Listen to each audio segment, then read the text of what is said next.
বহুকাল আগের যুগ থেকে চট্টগ্রামের এই ঐতিহ্যবাহী দুরুস্কুরা অতিথি আপ্যায়নে কিংবা নতুন জামাই বউয়ের দাওয়াত উপলক্ষে এই আস্ত মুরগির রোস্টের ব্যবহার চট্টগ্রামের পরিচিতিতে যার নাম দুরুস্কুরা। চলুন অপূর্ব স্বাদের জনপ্রিয় এই আস্ত মুরগির রোস্টের প্রস্তুত প্রণালী দেখে নেওয়া যাক। প্রথমে আস্ত মুরগিটাকে ভালোভাবে ধুয়ে ক্লিন করে নিয়েছি। মুরগিটাতে এবার সামান্য পরিমাণে লবণ, হাফ চা চামচ হলুদ গুঁড়া, হাফ চা চামচ মিক্স মশলা দিয়েছি। এবার কাঁটা চামচের সাহায্যে মাংসের চারপাশে ছিদ্র ছিদ্র করে নিতে হবে। তো সব দিকেই আমি ছিদ্র করে নিব এভাবে কাঁটা চামচের সাহায্যে, যাতে করে লবণ আর মশলাগুলো ভিতরে পৌঁছতে পারে। দেখতে পাচ্ছেন মুরগিটাকে আমি দরুজ বানিয়ে নিয়েছি। তো মুরগিটাকে প্রথম অবস্থায় মুরগির পেটের ভেতর থাকা আলগা রক্ত মাংস সব ফেলে দিয়ে ক্লিন করে নিতে হবে। ক্লিন করার পর এভাবে দরুজ বানিয়ে নিতে হবে। দরুজ বানানোর পর দেখতে পাচ্ছেন আমি যেভাবে কাঁটা চামচের সাহায্যে চারপাশে মাংসতে ছিদ্র করে নিচ্ছি। এভাবে মাংসতে ছিদ্র করে নিলে হবে কি, মাংসতে দরুজের টেস্টটা পুরোপুরি মিশে যাবে।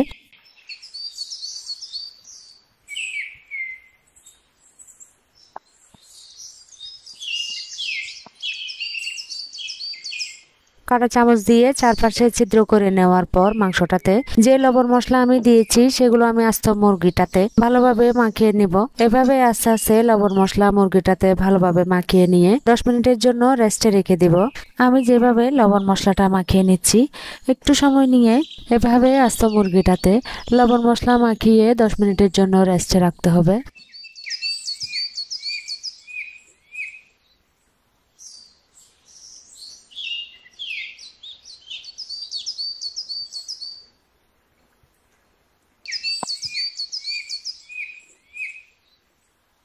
দুরুস রান্নার জন্য প্রথমে মুরগিটাকে ফ্রাই করে নেব।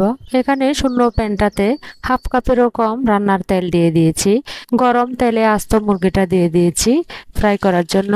তো এখন আমি উল্টিয়ে পাল্টিয়ে মুরগিটাকে ফ্রাই করে নেব। মুরগি ফ্রাই করতে কেউ চাইলে এখানে তেলের পরিবর্তে ঘিও দিতে পারেন। তো দেখতে পাচ্ছেন চারপাশে আমি উল্টিয়ে পাল্টিয়ে দিচ্ছি ফ্রাই করে নেওয়ার জন্য। তো মুরগিটাকে লাল লাল করে একদম ফ্রাই করে নেব। এ পর্যায়ে চুলার আঁচটা বাড়ানো অবস্থায় রাখতে হবে। খেয়াল রাখতে হবে তেলের ছিটা যাতে গায়ে এসে না পড়ে। তো দেখুন আমি যেভাবে করছি এভাবেই কিন্তু আস্তে আস্তে করে মুরগিটাকে ফ্রাই করে নিতে হবে।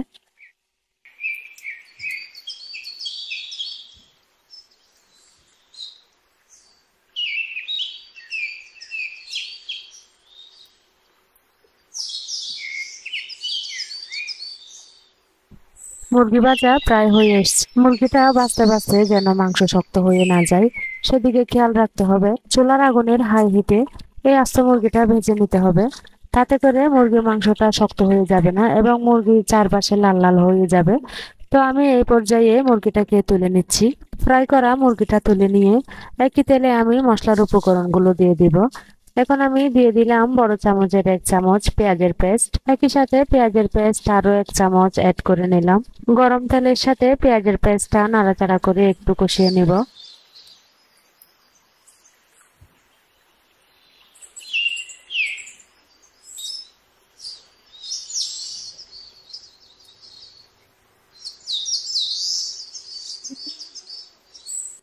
এবার চা চামচের উঁচু করে 1 চা চামচ রসুন পেস্ট দিয়ে দিলাম। সেই সাথে আরো 1 চামচ রসুন পেস্ট আমি অ্যাড করে নিচ্ছি। পেঁয়াজ রসুনের পেস্টটা তেলের সাথে নাড়াচাড়া করতে করতে বাকি উপকরণগুলো দিয়ে দিব। দিয়ে দিচ্ছি 1 চা চামচ আদার পেস্ট। অ্যাড করে নিচ্ছি 2 চা চামচ টমেটো পেস্ট। তো টমেটো পেস্টটা দিয়ে আবারও আমি নাড়াচাড়া করে দিচ্ছি মশলাগুলো।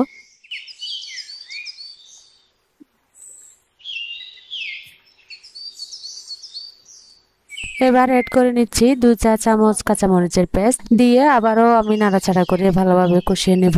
বাকি উপকরণগুলো দেওয়ার আগে এই মশলাগুলো নাড়াচাড়া করে ঢাকনা দিয়ে ঢেকে একটু কষিয়ে নেব।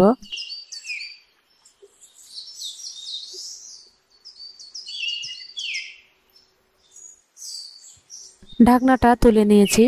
এ পর্যায়ে অ্যাড করে নেব 2 চা চামচ বাদামের পেস্ট। এখানে কাজু বাদাম আর কাঠবাদাম এই 2 ধরনের বাদাম পেস্ট করে নিয়েছি। অ্যাড করে নিচ্ছি 1 চা চামচ পোস্তদানা পেস্ট। এভাবে মশলাটাতে বারবার নাড়াচাড়ার কাজটা চালিয়ে যেতে হবে। এ পর্যায়ে অ্যাড করে দিব মিক্স মশলা। এখানে আমি ধনিয়া আর জিরার মিক্স মশলাটা অ্যাড করে নিচ্ছি। অ্যাড করে নিলাম 2 চা চামচ জিরা ধনিয়ার মিক্স গুঁড়া মশলা। তো আমি আরও অ্যাড করে নিলাম 1 চা চামচ গরম মশলার গুঁড়া। সবগুলো এখন আমি ভালোভাবে নাড়াচাড়া করে কষিয়ে নেব। এই মশলাটা নাড়াচাড়া করতে করতে অবশিষ্ট উপকরণগুলো অ্যাড করে নেব। দিয়ে দিচ্ছি 2 চা চামচের একটু উঁচু করেই নারকেল বাটা। তো আমি সেই সাথে দিয়ে দিব স্বাদ মতো লবণ।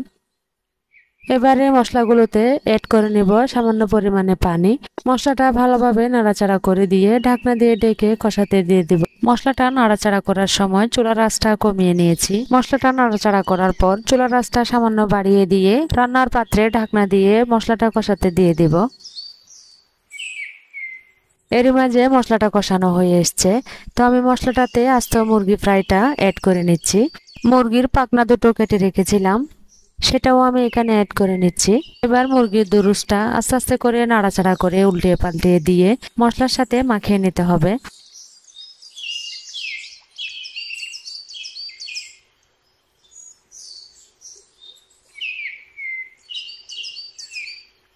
এভাবে মুরগিটাকে মশলার সাথে উল্টিয়ে পাল্টিয়ে নাড়াচাড়া করতে করতে সেদ্ধ করে নিতে হবে। তো আমি এখানে অ্যাড করে নিচ্ছি তেজপাতা। তেজপাতাটা মাঝখানে কেটে নিয়েছি। আবারও আমি মুরগিটাকে নাড়াচাড়া করে দিচ্ছি। এই পর্যায়ে আমি মুরগিটাতে অ্যাড করে নিব দুধ। এখানে আমি 1 কাপ ঘন দুধ অ্যাড করে নিচ্ছি। এবার তরল দুধটা দিয়ে আমি ভালোভাবে নাড়াচাড়া করে দিব মুরগির দুরুসটাকে। এখানে আমি কোনো পানি অ্যাড করব না। মুরগির দুরুসটা ভালোভাবে নাড়াচাড়া করে দিয়ে ঢাকনা দিয়ে ঢেকে সেদ্ধ হতে দিয়ে দিব। তবে মাঝখানে ঢাকনা খুলে নাড়াচাড়া করে দিতে হবে।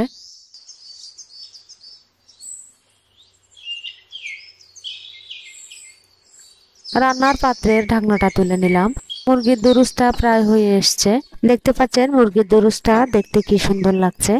আসলে দেখতে যেমন হয়েছে স্বাদটাও এসেছে প্রচুর। দুরুসটা আবারও নাড়াচাড়া করে দিয়ে ঢাকনা দিয়ে ঢেকে চুলাটা অফ করে দিব।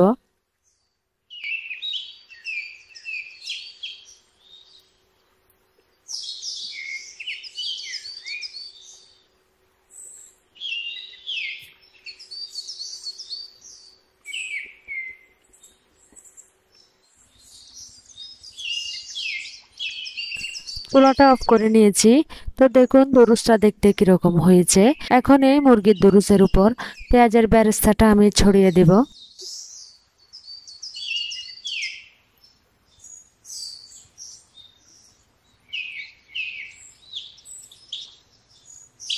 দেখুন কত সহজেই এই মুরগির দুরুস বা আস্ত মুরগির রোস্ট রেডি হয়ে গেল। এরকম টেস্টফুল মুরগির দুরুস আপনারাও বানিয়ে নিতে পারেন। যারা দেখছেন একবার হলেও এমন টেস্টফুল দুরুসটা ট্রাই করবেন। দেখুন এই মুরগির দুরুসটা দেখেই বোঝা যাচ্ছে টেস্টটা কতখানি মিশে আছে। আমি গ্রেভিটা দেখিয়ে দিচ্ছি কিরকম হয়েছে।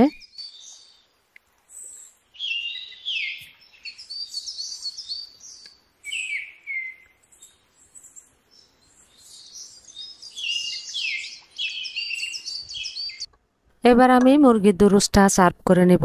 এই অপূর্ব স্বাদের মুরগির দুরুসটা আমরা আমাদের নিজেদের যে কোনো অনুষ্ঠানে কিংবা অতিথি আপ্যায়নে কিংবা বিশেষ কোনো দিনে রান্না করে নিতে পারি।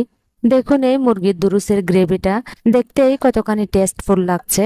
আসলে দেখতে যেমন হয়েছে টেস্টটাও এসেছে অনেক বেশি। রান্না না করলে বোঝাই যাবে না এর স্বাদটা কতখানি। এমন মজাদার মুরগির দুরুস রান্না করে আপনার মতামতটা জানাতে পারেন কমেন্টের মাধ্যমে। আশা করছি এরই মাঝে রেসিপিটি ভালো লেগেছে। ভালো লাগলে লাইক কমেন্ট শেয়ার করবেন। মজার সব রেসিপি দেখতে চ্যানেলটাকে সাবস্ক্রাইব করে চ্যানেলের পাশে থাকবেন। আজ এই পর্যন্তই। আবারও হাজির হব আমার নেক্সট রেসিপি নিয়ে। আমার নেক্সট রেসিপি দেখার আমন্ত্রণ রইল। সবার জন্য শুভকামনা। আল্লাহ হাফেজ।